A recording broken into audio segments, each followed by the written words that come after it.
So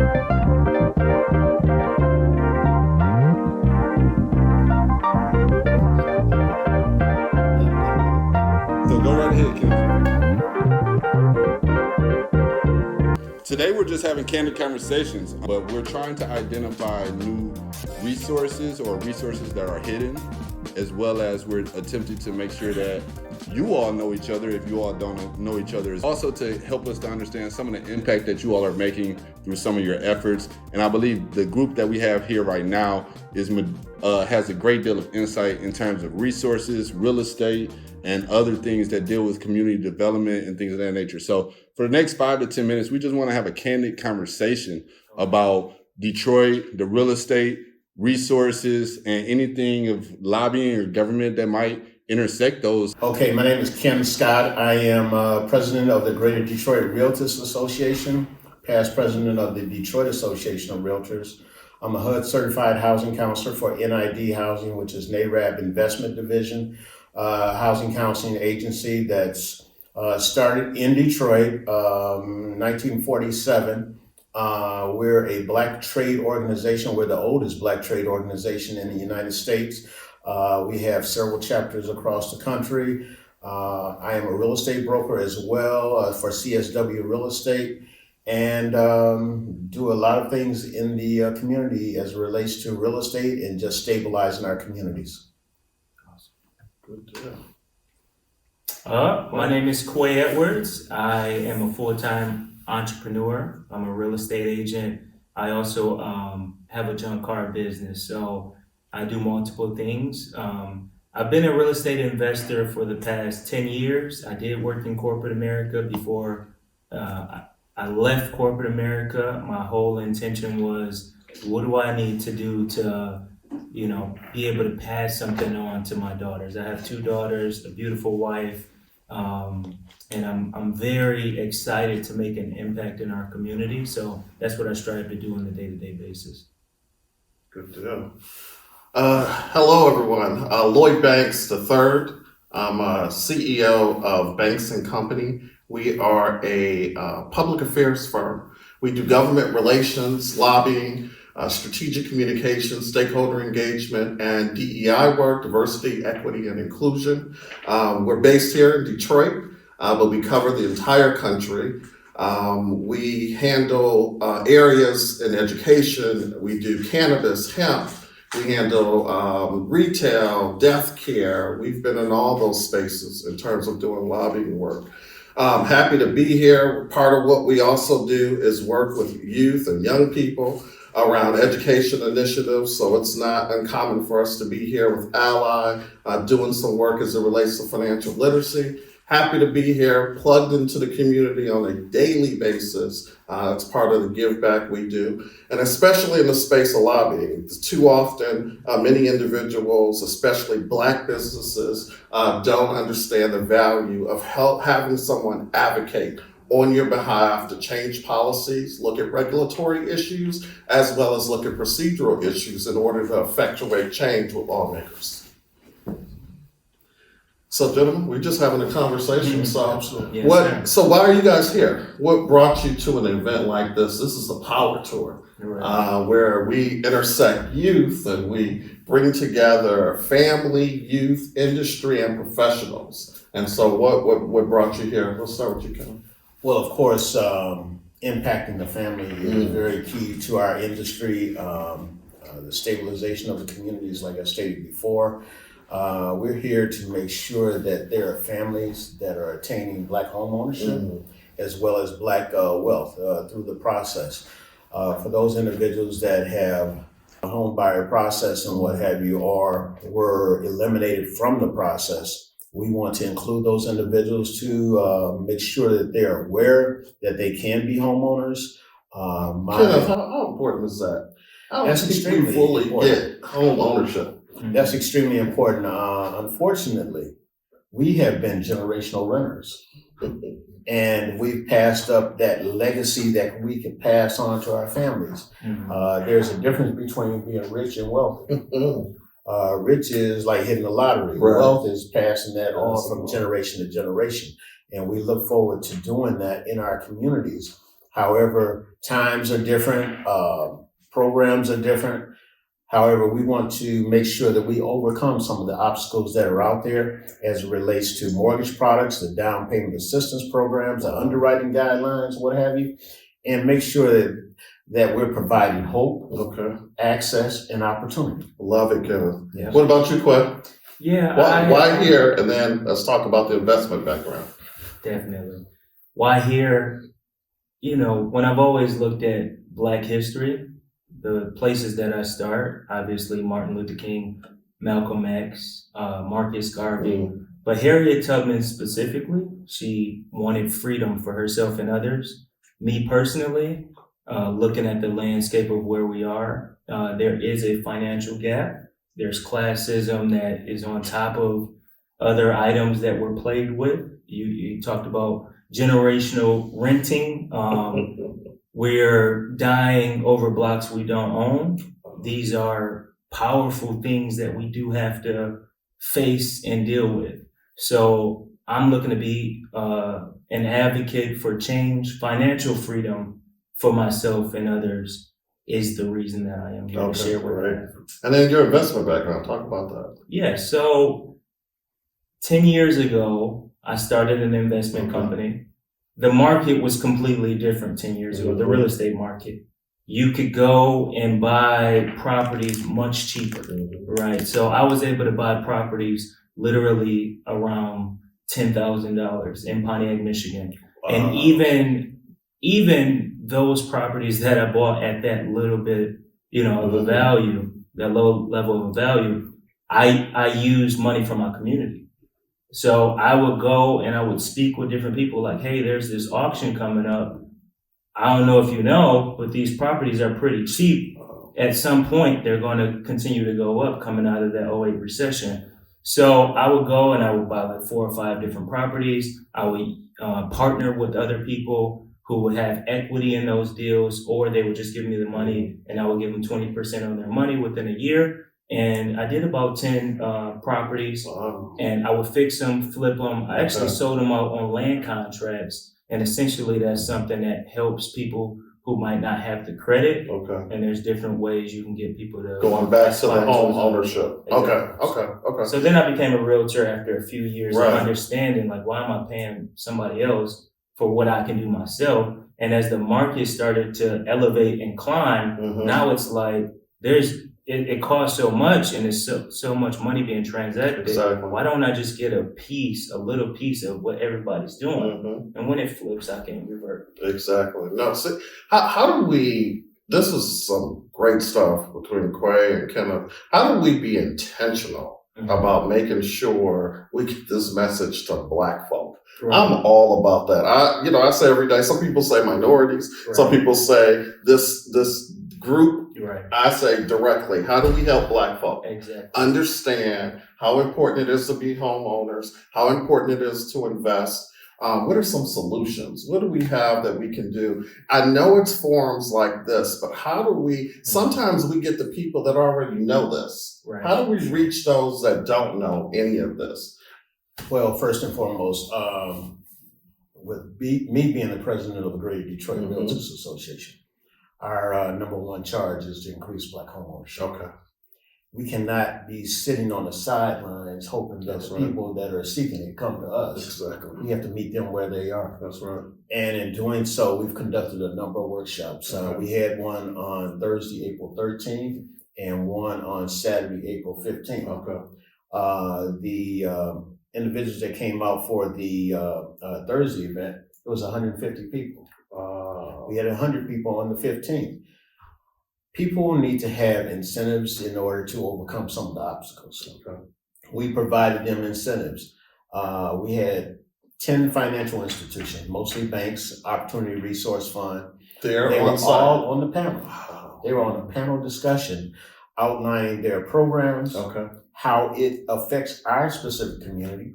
They were on a program regarding the down payment assistance, of which the city of Detroit has $25,000, up to $25,000 in order to purchase a home. But at the same time, the financial institutions have anywhere from 2 to as much in their down payment assistance in their portfolio products. To help you buy a home. Absolutely. And then at the same time, the underwriting guidelines have fallen. So I don't have to walk in with a 700. You don't have to walk in with a 700. Thank God. Thank God. Because I'm not there. Right. All right. But at the same time, the individual walking in could have gotten used their credit score of 580 and above Okay. in order to meet with any of those 10 institutions. Yeah. Not only that, they've lowered the debt to income ratio, as well as in a lot of cases reduced by HUD mandate, they've reduced the PMI or the MIP, which is mortgage insurance premium, Right. by 30%. So that makes homeownership more affordable than it ever has been at this point in time. And we're out there pushing the message because we want to meet people where they are. So instead of someone going to rent $1,600 a month, Right. Absolutely. and just to look and think you got a nice home, but you have no ownership, there are opportunities out there to help you do that. And not you only that, we're in the process of going to barbershops, beauty salons, nightclubs. So you're going right where people where they are. to be able to help them understand that. I mean, and the same on the investing side, right? Right. People need to look, they think they gotta have $10,000 saved in Yeah. order to invest, and you don't. Right. Exactly. So I would say when we look at meeting people where they are, if you look at the younger generation right now, everybody is on social media. Right. So being able to provide educational content that reaches them in a way that they can receive that information, Okay. I think that's extremely Wow. key. And then Good yes, solution. you lead Yeah. them to these other pathways where they can start getting hooked up with the right people. And then it's also being a leader of leaders. If we can go out and, like you said, we might be talking amongst each other, thinking that we're making a change. Right. But what if we're challenging each other to go and reach 10 people each? That's right. You know, that type of mindset. So, That's a good, I like that, Quay. so me and Demetrius Scott, we are owners of the Legacy Real Estate Collective, and we are partnered with 16 to 17 realtors that are throughout the United States, That's why I but know also your in name. Toronto. Okay. Yeah. Okay. So we're growing Okay. and we're at an international brokerage. So our plan through this is to continue reaching leaders and helping other people, you know, get to this point that we've gotten to. Okay. But how can we go out there in the community and effectively communicate some of the items that Kenneth mentioned? So it sounds like it'd be a great opportunity for some partnership.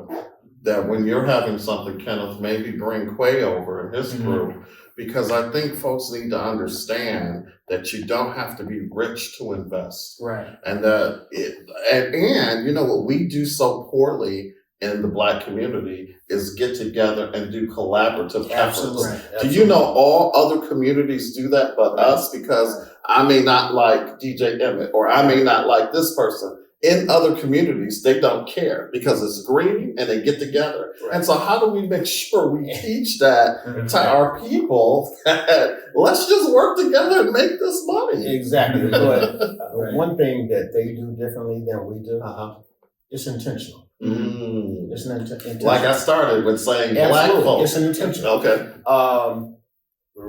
Speaking to Quay a few minutes ago, realized that he would be a great asset. Okay. Individuals like him and other groups would be great assets. That's right.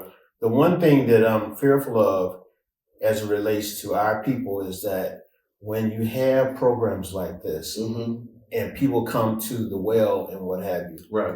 there's not enough inventory. Mm. So we need Tell us what you mean individuals. by that when you say that inventory. I mean, over the last 6 months of 2022, from January to July, there was a hot seller's market. Okay. Right. People were lined up Yeah. 20 and 30 deep around the corner of a house that was up for sale, that was in moving. It was condition. crazy. Yeah.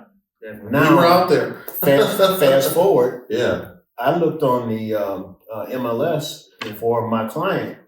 She's looking for a 3-bedroom, 1.5 bath, or 2 bath. Right.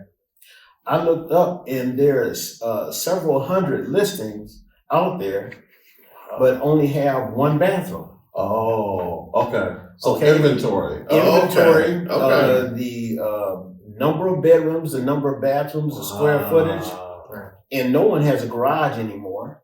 I mean, I look at it like this. I've always made a list of for my investors. Yeah, exactly.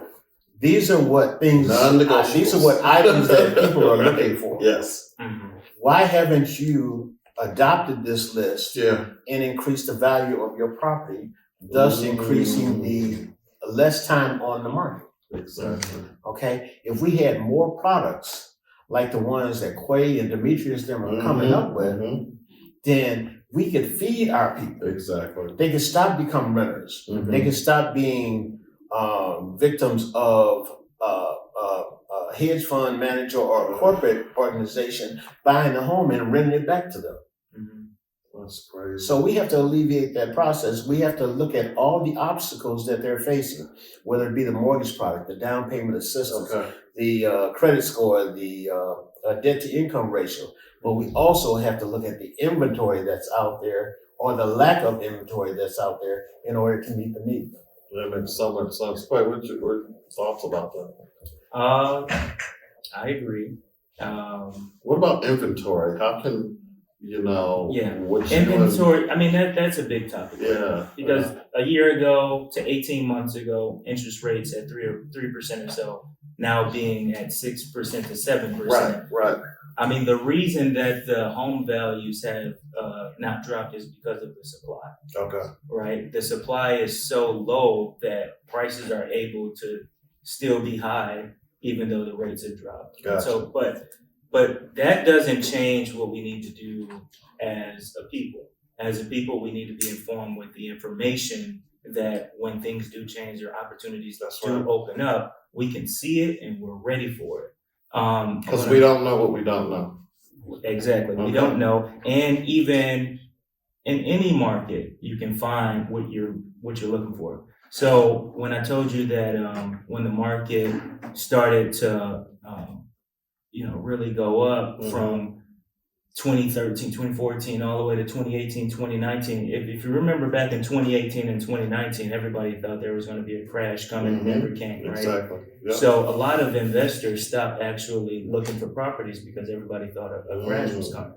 But so my what I would say is, even in those moments, you can still look for opportunities that everybody else is going to miss because it's people on the sideline thinking that it's not the right time. So me and Demetrius, were able to find a property in Redford, Michigan. The way we found that property is we actually put out bandit signs saying we buy houses, right? When other realtors might not have done that. Exactly.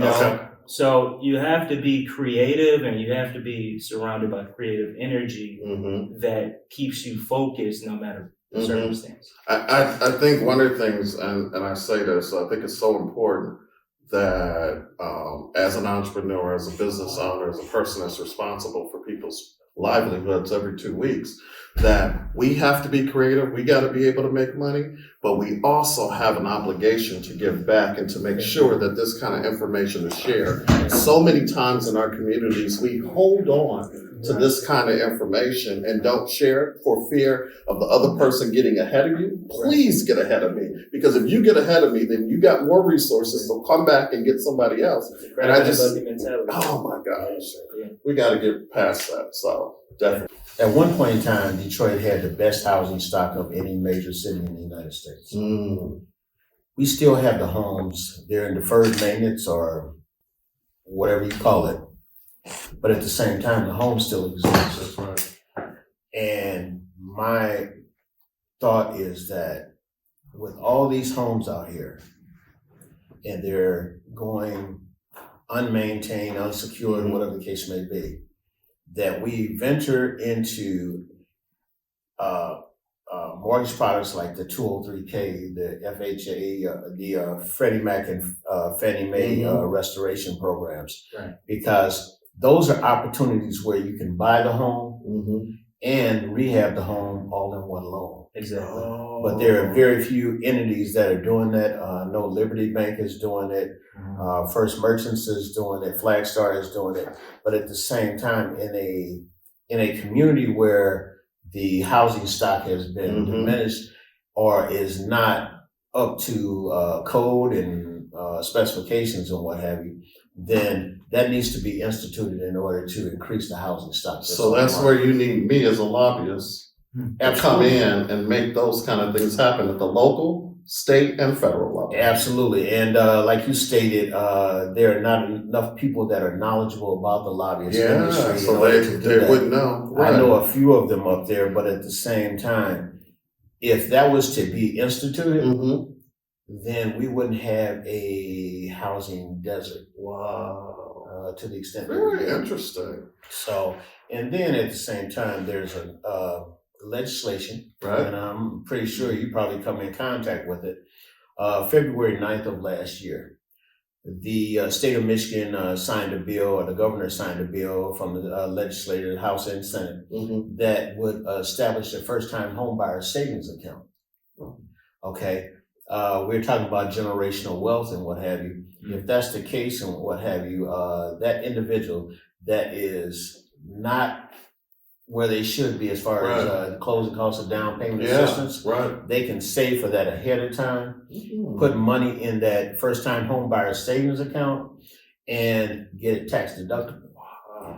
The grandparents, the parents, anyone that has an interest, they can contribute to that person's stability in their legacy. Wow. Yeah, but at the same time, most people may not. It went under the radar. I mean, it went way under the radar to the point where I barely found it. Okay. I'm a person that really researches these things. So is there certain income guidelines for? None. Really? None.